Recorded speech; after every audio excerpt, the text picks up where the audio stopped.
நம்ம ரோட்டில் நடந்து போகும்போது பார்த்துருப்போம். நிறைய நாய்களுக்கு வந்து அடிபட்டு காயம் பெருசாகி அதில் புழு வச்செல்லாம் நம்ம பார்த்துருப்போம். அது ஏன் வருது, அதுக்கு என்ன வைத்தியம் அப்படிங்கிறத பற்றி நம்ம பார்ப்போம். வணக்கம், நான் உங்கள் பாஸ்கர் பேசுகிறேன். இப்போது நாய்களுக்கு வந்து அடிபட்டு நிறைய புழு வச்சிருக்கு. அது பார்க்கவே ரொம்ப அருவருப்பாகவும் அது அழுகுன நிலையிலெல்லாம் இருக்குது.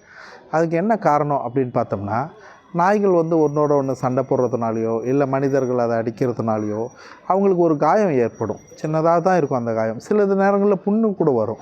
அந்த காயம் வந்து ஆரம்ப நிலையில் சின்னதாக இருக்கும். அந்த இடத்துல என்னென்னா வந்து உட்காந்துரும். உட்காந்து அந்த இடத்துல முட்டை போட்டுரும். அந்த முட்டை போட்டுச்சுன்னா அந்த முட்டை வந்து என்ன ஆகும்னா புழுவாக மாறும். புழுவாக மாறி அந்த இடத்த வந்து சாப்பிட ஆரம்பிக்கும். அது சாப்பிட ஆரம்பிக்கும்போது எப்படின்னா, இப்போ நம்ம மனிதர்களுக்கு நீங்கள் பார்த்தீங்கன்னா தோலுக்கும் சதைக்குமான இடைவெளி இருக்காது. ஆனால் விலங்குகளுக்கு பறவைகளுக்கெல்லாம் வந்து தோலுக்கும் சதைக்கான இடைவெளி இருக்கும். அதை பிரிக்க முடியும். அதை உடல்லேருந்து தோலை தனியாக பிரிக்க முடியும். மனிதர்களுக்கு வந்து உடல்லேருந்து தோலை தனியாக பிரிக்க முடியாது. அந்த நாள் என்ன ஆகும்னா, அந்த புழு மாறினோடனே அதுக்கு ஈஸியாக அந்த இடம் கிடைக்கும். வேகமாக அந்த இடத்த அந்த சதையை சாப்பிடும். ஏன்னா புழுக்கான சாப்பாடே அதுதான். அப்போ அந்த சாப்பிட்டு அந்த தோலுக்கும் அதுக்கு இடையில் இருக்கிற அந்த கேப்பில் அதிகமாக சாப்பிட்ரும். இன்னும் குறிப்பாக நீங்கள் பார்த்தீங்கன்னா, அந்த நாய்களோட முதுகுலையோ அல்லது வால் பகுதியிலையோ அல்லது காது பகுதியிலையோ மேலே அந்த தான் அந்த மாதிரி ஓட்டைகளோ அந்த புண்ணுகளோ இருக்கும். அது ஏன் அப்படின்னு பார்த்தீங்கன்னா, அது கால்லையோ அதாவது அந்த நாய் வந்து நக்கக்கூடிய இடங்களில் அந்த மாதிரி வந்து புழு வச்சு இருக்காது. அதாவது உட்காந்து முட்டையிடும்போது அது நக்கிடும். அந்த முட்டை வந்து புழுவாக மாறாததுக்கு முன்னாடி அதை நக்கி எடுத்துரும். அதனால் அந்த புண்ணு ஆறினோன்னா அது குணமாயிடும். அது நக்க முடியாத இடங்கள், காது, முதுகு, மண்டை, இந்த மாதிரி இடங்களில் ஒரு சின்ன காயம் வந்து அந்த உட்காந்து முட்டையிட்டால் கூட அது புழுவாக மாதிரி அந்த இடத்த ஈஸியாக சாப்பிட்ரும். நாயால் அதை சுத்தம் பண்ண முடியாது. அப்போது அதுக்கு வேறு வழியே இல்லை. அப்போ அந்த புழு என்னென்னா நிறைய சாப்பிடும். வேகமாக ஒரு 2 புழு, 4 புழு, 4 புழு, 400 புழு அப்படியே போயிட்டு ஆயிரக்கணக்கான புழுவெல்லாம் ஆகிடும். அது அப்படியே அந்த சதை தான் அதோட சாப்பாடு. சாப்பிட்டு ஃபுல்லாக அரிச்சிட்டு ஒரு குறிப்பிட்ட நாள் வந்து ரத்தோட்டெல்லாம் இல்லாமல் போய் அந்த நாய் இறந்துடும். இந்த மாதிரி ஒரு ரொம்ப மோசமான அவல நிலையில் இருக்கும். இந்த மாதிரி நாய்களுக்கு வந்து நம்ம என்ன வைத்தியம் பார்க்குறோன்னா, உடனடியாக நம்ம எது நம்ம தொட முடியுமோ, எது தூக்க முடியுமோ அந்த நாய்களெல்லாம் ஆஸ்பத்திரிக்கு கொண்டு போய் அந்த இடத்துல சுத்தம் பண்ணி அந்த புழுவெல்லாம் எடுத்துகிட்டு உள்ளே முட்டை கூட இருக்கும், அந்த முட்டை வரைக்கும் எடுத்துருவோம். எடுத்துகிட்டு அதுக்கப்புறம் வைத்தியம் பண்ணும்போது அது குணமாயிடும். தொட முடியாத நாய்களையும் ஆஸ்பத்திரி கொண்டு போக முடியாத நாய்களுக்கு நம்மளால் ஒன்றும் செய்ய முடியறதில்ல.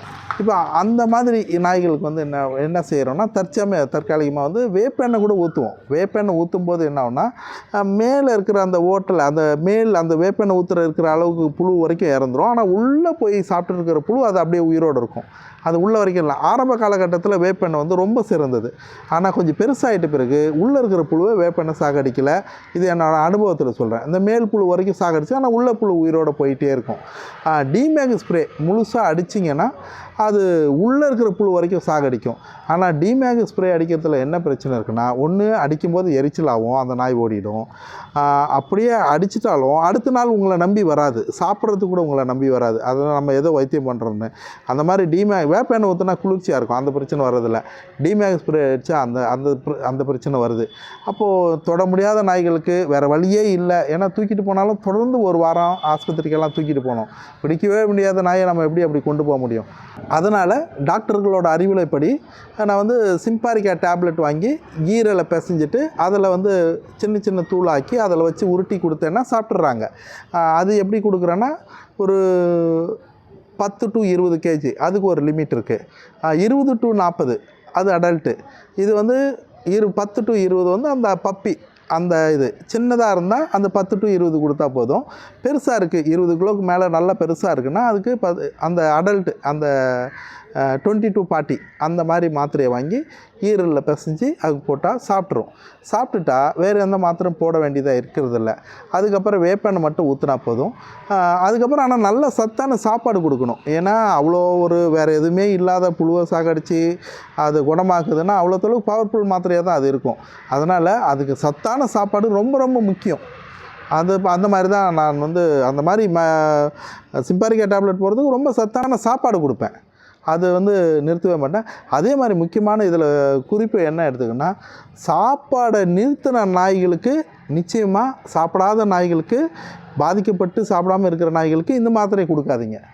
ஏன்னா இந்த மாத்திரையோட பவர் அதிகம். அது ஏற்கனவே சாப்பிடாமல் இருக்குது, நிச்சயமாக அந்த நாய்க்கு பாதிப்பு வந்துடும். இந்த மாதிரி நிறைய நாய்களுக்கு வந்து இப்போ நான் சாப்பாடு போடுற பகுதியில் வந்துக்கு இப்போ இந்த நாய்க்கு பெருசாக முதுகில் ஓட்டை விழுந்துருச்சு. இதை இந்த மாதிரி சிம்பாரிக்கா போட்டு தான் காப்பாற்றினா. இது இன்னொரு நாய்க்கு வந்து கழுத்தில் ஓட்டை விழுந்துருச்சு, அதுக்கும் ஒரு சிம்பாரிக்கா டேப்லெட் போட்டு சத்தான சாப்பாடு கொடுத்தா காப்பாற்றினேன். இந்த மாதிரி வந்து நான் நூற்றுக்கணக்கான நாய்களை வந்து காப்பாற்றிருக்கேன். ரொம்ப மோசமான நிலையிலிருந்து கூட நான் காப்பாற்றிருக்கேன். ஆனால் அதுக்கான நம்ம காப்பாற்றணுங்கிற எண்ணம் இருந்தால் நிச்சயமாக அது நடக்கும். இந்த மாதிரி தேவைகள் நிறைய இருக்குது. அவங்களுக்கு வைத்தியம் பார்க்குறது, சாப்பாடு போடுறது அப்படிங்கிறது நிறையா இருக்குது. இப்போ இவங்களுக்கு சாப்பாடு போடுறதுக்காக வேண்டி இப்போ ஒரு பைக் ஒன்று எடுக்க போகிறேன். அந்த மாதிரி தேவைகள் நிறையா இருக்குது. இதனாலுக்கு அதுக்காக வேண்டி உங்களால் முடிஞ்ச தொடர் உதவி எனக்கு செய்யுங்க. உங்களோட உதவியை அவங்களுக்காக நான் எதிர்பார்க்குறேன். நிச்சயமாக நீங்கள் செய்கிற உதவினால தான் இதெல்லாம் சாத்தியமாக நடக்குது. தொடர்ந்து நடக்குங்கிற நம்பிக்கையோட நன்றி, வணக்கம். உங்கள் பாஸ்கர். நீங்களும் உணவளிக்க உதவலாம். Please help us to feet.